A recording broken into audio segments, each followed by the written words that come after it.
मैं एक पाकिस्तानी जासूस 70 की दिहाई में भारत में एक अहम मिशन पर। पूरी कहानी सुनने के लिए चैनल को सब्सक्राइब कीजिए और वीडियो को लाइक कीजिए और कमेंट करके हमें बताइए कि आपको हमारी वीडियोस कैसी लगी। आइए कहानी की तरफ चलते हैं।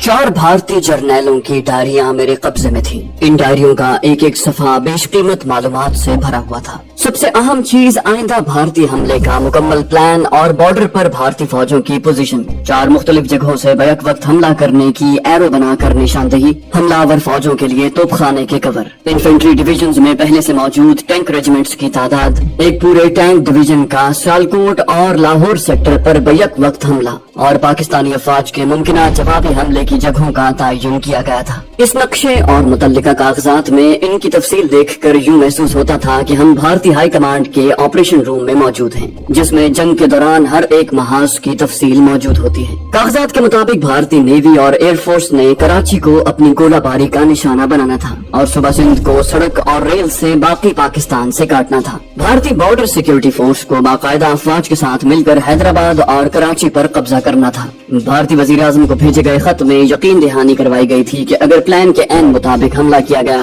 तो 80% यकीनी कामयाबी थी। कामयाबी की सूरत में मफ्तूहा इलाकों में फौजी गवर्नर मुकर्रर करने के लिए चंद जर्नैलों के नामों की सिफारिश भी की गई थी। बाकी डाक के पैकेट में हस्ब मामूल अहम नौयत के खुतूत थे। मैंने साथियों को फौरी तौर पर उन सब की तस्वीरें और कॉपियां बनाने पर लगा दिया। नक्शे की भी कई तस्वीरें उतारी गई, लेकिन मैं मुतमईन नहीं था। मैं चाहता था कि इस नक्शे की हूबहू कॉपी बनाई जाए। नक्शे की कॉपी कैसे बनाई जाती, मुझे और मेरे साथियों को इस बारे में कुछ इल्म नहीं था। मैं अल्लाह का नाम लेकर शहर में किताबों और नक्शों के एक बड़े स्टोर पर चला आया। वहाँ हर जगह के नक्शे मौजूद थे। मैंने बहरुल काहिल के एक निस्बतन गैर मारूफ जजीरे पापुआ न्यू गिनी का नक्शा मांगा, जो बड़ी तलाश के बाद सेल्समैन ने मुझे ला कर दिया। मैंने कहा कि मुझे इस जैसे 6 और नक्शे दरकार हैं। सेल्समैन ने माजरत की कि सिर्फ एक ही नक्शा मौजूद है। मैंने कहा नक्शे को हूबहू कॉपी करने के लिए जो कागज इस्तेमाल होता है वो मुझे चाहिए। उसने उस कागज का नाम गालिबन ट्रेसिंग पेपर बताया। 12 और 24 इंच के स्केल, मुख्तलिफ अकसाम की पेंसिलें और मुख्तलिफ रंगों के हाईलाइटर, एक बोर्ड और नक्शे को बोर्ड पर लगाने के लिए पिन्ने खरीद ली और साथियों के घर लौट आया। कॉपी करने वाले कागज का रोल ट्रांसपेरेंट था और उसे नक्शे के ऊपर जमा कर लगाने से नक्शा साफ दिखाई देता था। मैंने मैट्रिक तक ज्योमेट्री पढ़ी थी और इसी इब्तदाई इल्म की बिना पर मैंने नक्शे की 2 कॉपियां बनाने का काम संभाला। यकीन जानिए कि मेरी जिंदगी में नक्शे की कॉपी बनाने की ये पहली कोशिश थी। लकड़ी के बोर्ड पर नक्शा और उसके ऊपर ट्रेसिंग पेपर पिन्नों से जमा कर लगा दिया और अल्लाह का नाम लेकर नक्शे में बनी पाकिस्तान और भारत की बॉर्डर लाइन बनाई और चंद घंटों की मेहनत के बाद नक्शे को हूबहू बमा हर एक तफसील और रंगों के ट्रेसिंग पेपर पर मुंतकिल करने में कामयाब हो गया। चंद मिनटों के तौक़ुफ़ के बाद मैंने दूसरा ट्रेसिंग पेपर उसी नक्शे की एक और कॉपी बनाने के लिए लगाया। इतनी बड़ी कामयाबी ने हमें भूख और थकन का एहसास भी न होने दिया। हमारा एक साथी हर घंटे के बाद चाय और बिस्किट हमें पेश करता, जिससे हम तरोताजा हो जाते। मेरे नंबर 2 ने बताया कि छोटे कैमरे की फिल्में खत्म हुआ चाहती हैं। मैंने इन फिल्मों के रोल पर तहरीर, उनका साइज और कंपनी का नाम पढ़कर अपने नंबर 2 को कहा कि कनॉट सर्कस में कोडैक की एजेंसी और सेल शॉप है, वहाँ जाकर पता करे, शायद इस साइज की फिल्म मिल जाए। मैंने उसे कैमरे में पढ़ने वाले सेल भी लाने का कहा। 1 घंटे के अंदर ही मेरा नंबर 2 खुश खुश वापस लौटा। उसने सेल शॉप में उस साइज की मौजूद सारी की सारी 32 फिल्में खरीद ली थी और कैमरे के लिए बहुत से फालतू सेल भी ले आया था। हम अपने काम में जुटे हुए थे। स्लेटों से धड़ाधड़ कॉपियां बन रही थी। कैमरे से हर सफे के 2-2 फोटो बनाए जा रहे थे और मैं नक्शे की दूसरी कॉपी बनाने में मशगूल था। आधी रात से ज्यादा बीत चुकी थी जब हमने काम खत्म किया। अब हमारे पास डायरियों के हर सफे की 2-2 कॉपियां और कैमरे से उतारे 2-2 अक्स मौजूद थे। तारापुर की फाइलों की भी 2-2 कॉपियां और 2-2 अक्स मौजूद थे। नक्शे की हूबहू 2 कॉपियां ट्रेसिंग पेपर पर बन चुकी थी। काम खत्म हुआ तो हमें भूख और थकन का एहसास हुआ। मेरे साथियों ने बताया कि घंटा घर के करीब एक दरमियाने दर्जे का रेस्टोरेंट रात भर खुला रहता है। मैंने एक साथी को खाना लाने और दूसरे को उसे कवर देने के लिए भेजा और उनके आने से पहले हमने यशवंत को वापस करने वाली फाइलें, नक्शा और मुतल्लिका कागजात, डायरियां और डाक अलहदा करके थैले में डाल दी। पाकिस्तान भेजने वाले वाली डाक, नक्शा, डायरियों की कॉपियां और फिल्म रोल अलहदा करके एक पैकेट बनाया और अपने पास रखने वाली कॉपियां और नक्शा बनाकर उसे अलग पैकेट में बंद कर दिया। जब हम खाना खाकर फारिग हुए तो रात इतनी गुजर चुकी थी कि मैंने साथियों के हमरा ही बकिया रात गुजारने का फैसला किया। यशवंत को डाक वापस करने का वक्त गुजर चुका था। मैंने एक चिट पर उसे अगले दिन यानी इतवार को शाम 7 बजे चावड़ी बाजार के रेस्टोरेंट में मिलने को कहा और साथियों को कहा कि अलग डाक का थैला और मेरी चिट यशवंत को घर पर पहुंचा दें। अगली सुबह जब मैं बेदार हुआ तो 8 बज चुके थे और मेरे साथी यशवंत को डाक का थैला देकर वापस आ चुके थे। नाश्ता करने के बाद मैं अपने होटल रवाना होने ही वाला था कि मुझे ख्याल आया कि 10 बजे पाकिस्तान से हमारा वायरलेस पर राब्ता होना है। मैंने वायरलेस ऑपरेटर को कहा कि राब्ता होने पर ऑल ओके मैसेज रिसीव्ड के अलावा कोड में jackpot send most reliable to collect ये भी ट्रांसमिट कर दे। ये पैगाम भेजने के बाद मैं अपने होटल चला आया और लंबी तान कर सो गया। शाम को मुझे यशवंत को मिलना और उसकी ख्वाहिश की तकमील के सिलसिले में अपना किरदार अदा करना था। शाम को मैंने होटल के लॉकर से पैसे निकाले और 7 बजे चावड़ी बाजार के रेस्टोरेंट में पहुंच गया। यशवंत मेरे इंतजार में वहां पहले ही से बैठा हुआ था। आज उसकी हालत दीदनी थी। अपनी आरज़ू की तकमील, इतने करीब आने की खुशी और जो काम वो कर बैठा था उसका खौफ बैक वक्त उसके चेहरे से आया था और इन दोनों कैफियतों पर काबू पाने की कोशिश में उसने बहुत ज्यादा चढ़ा रखी थी। मैंने उसे उसकी कामयाबी पर मुबारकबाद दी तो वो कहने लगा, साहब जिस रोज जनरल साहब छुट्टी से वापस आए उसी रोज अपनी डाक पढ़ने के बाद मुझे टाइपिंग के लिए बुला लिया। मैंने जनरल साहब की मतलूबा फाइल निकालने के लिए सेफ खोली तो सेफ की चाबियां बजाय सेफ के ताले में छोड़ने के अपनी जेब में डाल ली और टाइप करने के दौरान तीनों चाबियों के नक्श साबुन पर उतार लिए। जब काम खत्म हुआ तो सेफ बंद करके चाबियां जनरल साहब को लौटा दी। चाबियों के नक्श तो मेरे पास थे लेकिन चाबियां बनवाने में बहुत दुश्वारी पेश आई। चाबियां बनाने वाली 2 दुकानों पर गया तो उन्होंने नक्श की चाबी बनाने से इनकार कर दिया। एक और दुकान पर गया तो उसने कहा कि ये खतरनाक काम हम नहीं करते, छत्ता लाल मियाँ में बशीरा गैराज वाले के पास जाओ। मैं छत्ता लाल मियाँ में ढूंढता हुआ बशीरे के गैराज में पहुँचा तो उसने नक्श देखकर पूछा कि किसने भेजा है। मैं डरा हुआ तो बहुत था, यूं ही कह दिया कि बड़े साहब ने भेजा है। बशीरे को जैसे कुछ याद आ गया, कहने लगा, अच्छा तो बड़े साहब को फिर कोई सेफ खोलनी है। मैंने सर हिलाकर असबात में जवाब दिया तो बशीरा मुझे गैराज के पिछले हिस्से में ले गया। वहाँ लिथ मशीन लगी हुई थी। 2 घंटे में उसने तीनों चाबियां बनाकर मुझे दे दी और कहा, बड़े साहब को कहना कि माल में से मेरा हिस्सा निकाल कर अलग रख दें, मैं किसी को भेज कर मंगवा लूंगा, खुद यहाँ ना आए, लोग शक करते हैं। मैं हैरान और सरासीमा सा था कि जिस बड़े साहब के मुगालते में बशीरे ने चाबियां बना कर दी हैं, जब उन्हें पता चलेगा तो मालूम नहीं कि वो मेरे साथ क्या सलूक करें। चाबियां लेकर मैं भागम भाग उस इलाके से निकला और फैसला कर लिया कि आइंदा कभी भी छत्ता लाल मियाँ नहीं जाऊंगा। हफ्ते को काम का आधा दिन होता है। जनरल साहब के जाने के बाद भगवान का नाम लेकर मैं उनके कमरे में गया। चाबियां बिल्कुल सही बनी हुई थी। सेफ खोलने में कोई दुश्वारी पेश नहीं आई और चंद मिनट में मैं फाइलें, डायरिया, नक्शा और कागजात अपने थैले में डालकर कमरे से बाहर आ गया। अब एक मुश्किल बाकी है। कल सोमवार को मुझे जल्द दफ्तर जाकर जनरल साहब के आने से पहले सब चीजें सेफ में वापस रखनी है। यशवंत ने मुझे ये सब तफसील अपनी बहादुरी दिखाने और मुझसे दाद पाने के लिए सुनाई थी। मैंने भी उसे भरपूर दाद दी और कहा कि जब इतना मुश्किल मरहला तुमने खुश उसलूबी से तय कर लिया है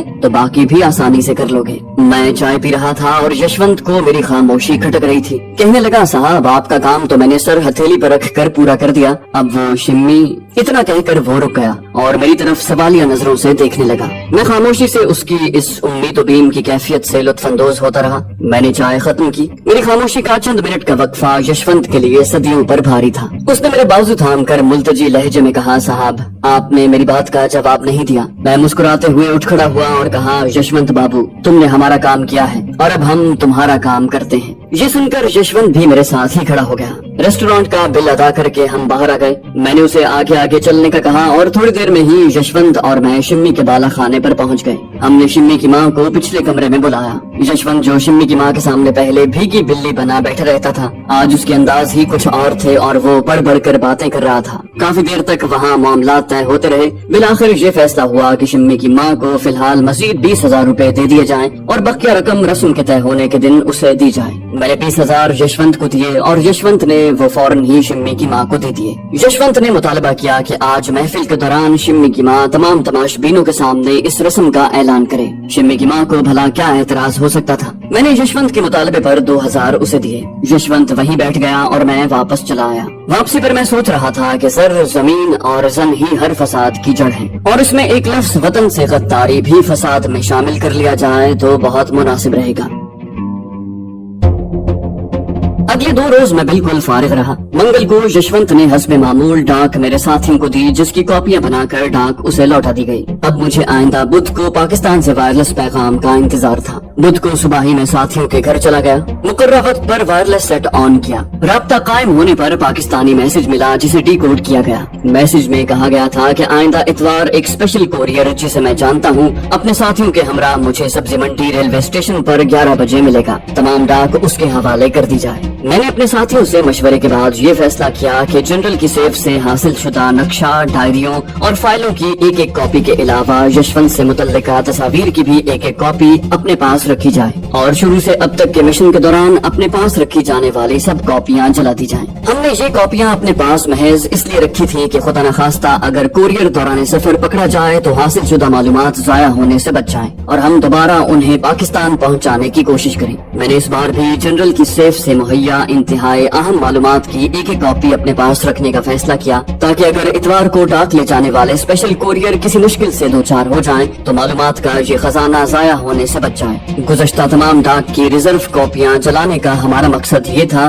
कि हमारे पास कॉपियों का ढेर किसी अचानक खतरे की सूरत में हमारी मोबिलिटी को कम कर सकता था, और पकड़े जाने की सूरत में हमारे खिलाफ एक मुकम्मल सबूत के अलावा दुश्मन हमारी हासिल शुदा मालूमात की रोशनी में अपने प्लान्स को तब्दील कर सकता था। ये फैसला करने के बाद मैंने अपने साथियों को कहा कि गुज़श्ता तमाम कॉपियों को जलाकर जाया कर दें। शाम तक ये काम भी मुकम्मल हो गया। स्पेशल कोरियर की आमद तक मैंने साथियों को सब सरगर्मियां मासिवाय यशवंत से डाक लेने के मुअत्तल करने का कहा और अपने होटल वापस चला आया। यशवंत की रस्म की अदायगी आइंदा हफ्ते की शाम ठहरी। मैंने यशवंत को बकिया रकम भी दे दी। मेरे पास 2-3 रोज फरागत के थे। चांद की 14वीं तारीख भी 2 दिन बाद थी। मैंने ताजमहल आगरा देखने का प्रोग्राम बनाया और अगली सुबह आगरे के लिए ट्रेन पकड़ी। इंतहाई एहतियात और हाजिर दिमागी के बावजूद इस सफर के दौरान मुझसे एक ऐसी गलती हो गई जिसके मुतालिक मैं आज भी सोचता हूँ तो हंसी आ जाती है, और अपनी गलती का मुतवक्के अंजाम सोचकर मैं कांप उठता हूँ। रेल का सफर मैं हमेशा कोशिश करता था कि 3rd क्लास में करूँ। उसकी वजह ये थी कि रश की वजह से उस क्लास में हर कोई जगह बनाने और अपने सामान की फिक्र में मसरूफ रहता है और दूसरे मुसाफिरों की तरफ कम ही तवज्जो दे सकता है। मुझे डिब्बे में खिड़की के साथ सिंगल सीट मिली। मेरे सामने की सिंगल सीट पर एक हिंदू ब्राह्मण माथे पर तिलक लगाए उल्टी धोती बांधे बैठा हुआ था। आगरा पहुंचने से करीबन आधा घंटा कबल उस ब्राह्मण ने ढक्कन वाली पीतल की चमकती हुई घड़वी निकाली और हाथ की ओख में पानी उंडेल कर पीने लगा। मेरी प्यास भी अचानक जाग उठी थी। मैंने उस ब्राह्मण को कहा, महाराज अगर कष्ट न हो तो हमें भी जल पीने को दें। ब्राह्मण ने घड़वी मेरी तरफ बढ़ा दी। मैंने पानी अपने हाथ की ओख बनाकर पीना चाहा तो सारा पानी मेरी हाथ की उंगलियों के खला से नीचे बहने लगा। ब्राह्मण ने मुझे इस मुश्किल सूरत में घिरा देखकर मुस्कुराकर कहा, महाशय आप घड़वी को मुंह लगाकर जल पी लें। मैंने घड़वी को मुंह लगाकर सिर होकर पानी पिया और शुक्रिया के साथ घड़वी उसे वापस कर दी। मैं खिड़की से गुजरते हुए मनाजिर से लुत्फानंदोज हो रहा था कि अचानक कोयले का एक जर्रा मेरी नाक में घुस गया।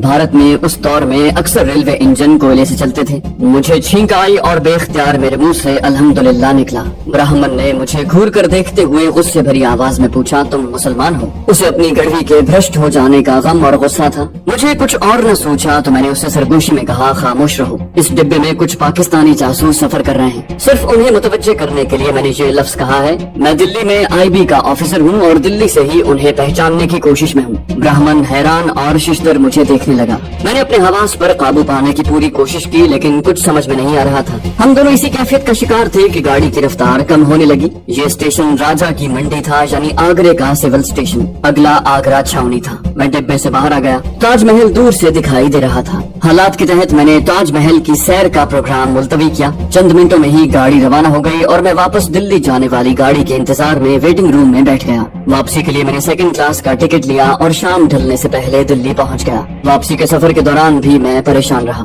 दिल्ली पहुंचकर मैंने फैसला किया कि आगरा जाने और ताजमहल देखने का प्रोग्राम 2-3 माह के लिए भूल जाऊं। मुझे क्या खबर थी कि आइंदा चंद रोज में ही मेरे साथियों को एक हंगामी मिशन पूरा करने के लिए आगरा जाना पड़ेगा।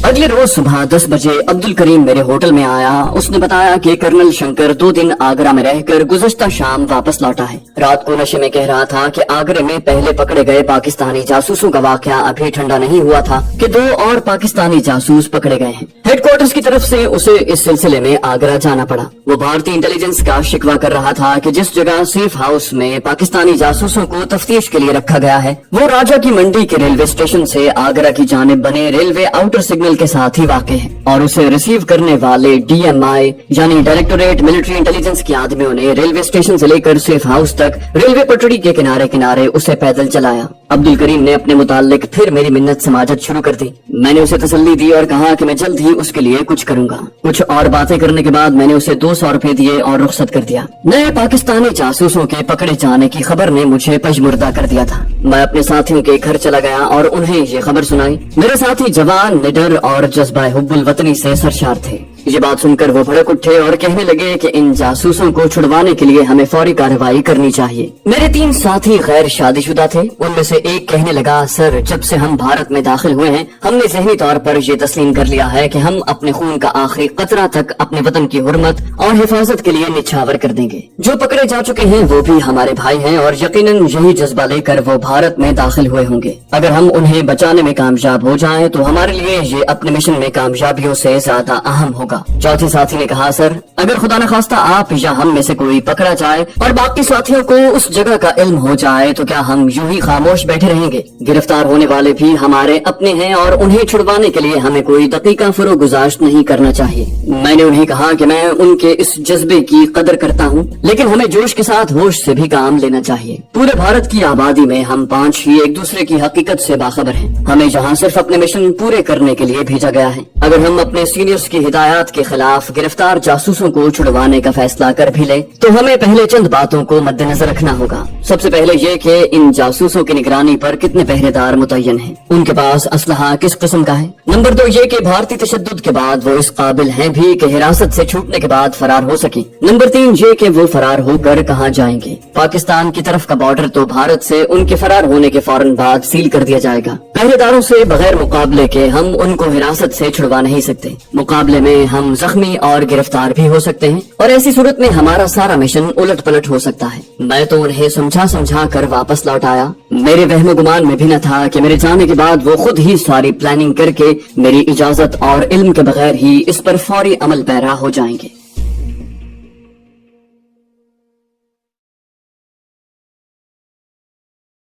तो दोस्तों ये थी हमारी आज की एपिसोड। उम्मीद करते हैं आपको हमारी कहानी पसंद आई होगी। जाने से पहले इस वीडियो को लाइक कीजिए और शेयर करना मत भूलिए। कमेंट करके हमें बताइए कि आपको हमारी वीडियो कैसी लगी और अगर अभी तक आपने इस चैनल को सब्सक्राइब नहीं किया तो इसे सब्सक्राइब कीजिए और बेल आइकन दबाकर ऑल नोटिफिकेशंस ऑन कर लीजिए।